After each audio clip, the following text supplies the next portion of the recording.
Hello viewers, good day. আজকে আমার দুপুরের রান্না হয়েছে ডিম ভাজা, শুশনি শাকের ভাজা। শুশনি শাকটা খুবই নরম ছিল, একবারে কচি নরম শুশনি শাক ছিল, তাই ভাজাটা করতে খুবই মিষ্টি লাগছে। আর আলু মাখা, আলু বেগুন একটু কচু দিয়ে, মাছের মাথা, বাসি মাছ ছিল সেটা দিয়ে একটু সর্ষে বাটা দিয়ে তরকারি করেছি, লাউ ডাল করেছি, আর সয়াবিন আলুর কষা করেছি। এই যে আমার আজকের রান্না। আর আপনাদের কি রান্না হয়েছে আজকে? আপনাদের খাওয়া দাওয়া হয়ে গেছে? আমার তো খাওয়া দাওয়া হয়নি। এই খাওয়া দাওয়া রেডি হয়েছে, একটু আগেই রেডি হয়ে গেছে, কিন্তু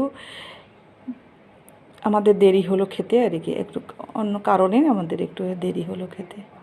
এই যে আমরা খাবো।